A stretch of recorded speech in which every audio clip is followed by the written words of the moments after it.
Trump ambushes South Africa's president with video footage in Oval Office of like white people getting hit with sticks. It's white people getting hit with sticks, isn't it? It will take President Trump to listen to them. I'm not going to be repeating what I've been saying. I would say if there was Afrikaner farmer genocide, I can bet you these three gentlemen would not be here, including my Minister of Agriculture. He would not be with me. So it'll take him, President Trump, listening to their stories, to their perspective. That is the answer to your question. But, Mr. President, I must say that we have, wait. We have thousands of stories talking about it. Sure. And we have documentaries, we have news stories, and is Natalie here, somebody here to turn that? I could show you a couple of things, and I have to, it has to be responded to. Yeah, sure. Let me see the articles, please.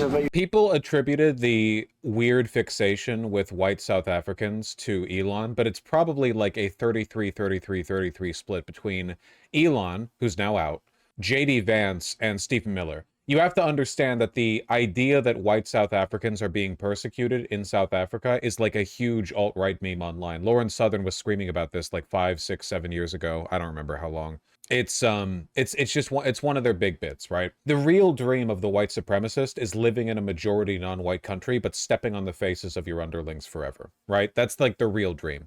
That's how Rhodesia, by the way, was able to keep up support for as long as it did. After the British government no longer supported Rhodesia officially, the Rhodesian government was literally taking out newspaper ads in foreign newspapers and magazines, usually gun magazines, saying shit like, look at these hot white babes in Rhodesia. Look at them wearing short shorts holding rifles. They're willing to fight black people to defend their land. How about you?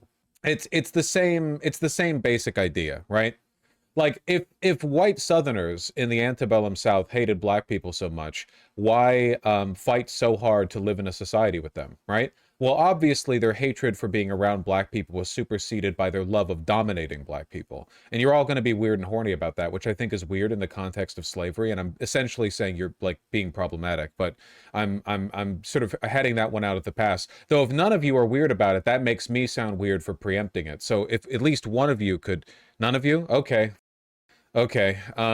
Anyway, the point that I'm trying to make here is that it's not the goal of a white ethno-state is not actually a white ethno-state. The concept, it's not something they actually want, right?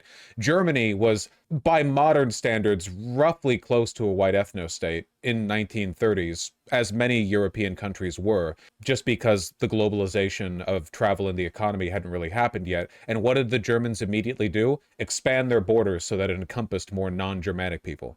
It's the nature of bigotry. Bigotry means nothing if you're only around people you're not bigoted against. The point of bigotry psychologically is to reinforce the power dynamic, the in-group and out-group, by suppressing other people. They want it. So anyway, hence the South African bullshit. You would, and turn the lights down.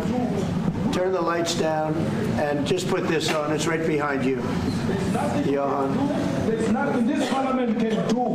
With or without you, people are going to occupy land. What the hell are we doing here, man? No permission from you, from the president, from no one. We don't care. Oh, it's the EFF. Okay, gotcha. We can do whatever you want to do. Who are you to tell us whether we can occupy land or not? We are going to occupy land. South Africa occupy land. That's who we are. Can we drop our membership from this useless parliament? Must never be scared to kill. A revolution demands that at some point there must be killing, because the killing is part of a revolution. Why do they want to be a minority? I thought white racists would want a white majority or more white people. Well, what they need is power over others. It's like a 1984 thing, right? Power means nothing if you can't exercise it over people.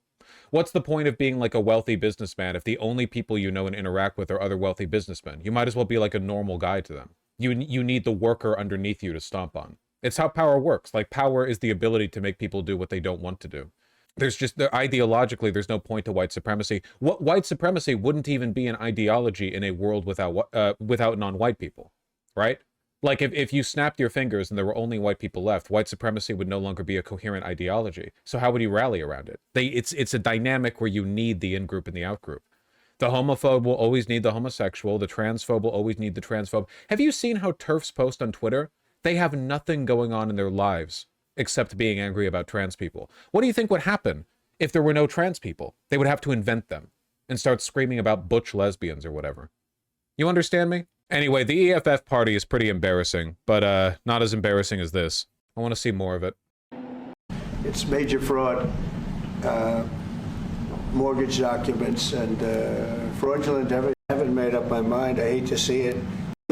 Well, Starlink at every little police station. Where's the bit? I actually got drones donated for the peace parks to start. Party, we are completely opposed to that. We right before here. Opposed party. For no out. And he asks about a jet that was given. Safety. And somebody of the war, you know. You can help us. Remember, sir, you and I lived in New York in the 70s. We never thought New York could be what it became. What's the EFF? The EFF is a populist pro-black political bloc in South Africa that has proposed some decent land reforms and some very indecent, like, the whitey type laws. But and this is from the perspective of a person who thinks whitey is a pretty good sentiment in South Africa. It's not very good policy. It's mostly an optics thing because they don't really have the power to do a lot of what they say they want to do. It's just like, honestly, for me, the biggest indictment is of the majority party, Nelson Mandela's party, because they have utterly failed to meaningfully redress economic and racial inequality in South Africa, which has led to the EFF getting like this rise to prominence, you know? The ANC, thank you. Yeah, the ANC is corrupt and ineffectual. Okay, to Commissioner Duff. Wow, liberal incompetence leads to far-right pseudo-populist... Yeah, we know. This awful killing. But it's across the board. Ernie is right now building a house in George. Came out of prison for all that. Future-looking relationships. It's fantastic. It's got to be resolved. It should be resolved. I mean, it's a little bit bad when you see a stadium with 100,000 people in it, because that means it's more than just a little movement. It's a pretty big movement in South Africa. Isn't South Africa more or less completely cooked? I don't want to be too deterministic about it, but my impression is that to an extent, it's kind of leaning that way in terms of like compounding issues with infrastructure development, financial investment, and like, yeah, they will certainly need like a really big turnaround. So it has to be resolved. It'll be the end of the country if it's not. Is there potential for the relationship moving forward? I hope so. That's why I'm here. November. I mean, I'm not here for my health. I'm here to see what it is. No, I'd like to see. I have friends. I can tell you, Ernie Els and Retief Goosen, they feel so strongly they wanted to be here on behalf of South Africa, not on behalf of me. Yes. And, you know, they said, can we be here for this? Because they love the country. Ernie, do you guys want to say a couple of words? I hate to put you in this. This is tougher than sinking a 3-footer. They've sank many 3-footers. All right, well, it seems like Trump's big moment was showing an EFF rally. At least he didn't show a Lawrence Southern video. What's a 3-footer? They're talking about golf. Trump is a savage. Ha ha ha ha ha. Yes, we voted for this. Thank you, AZ Ronan 47. Very good, very good.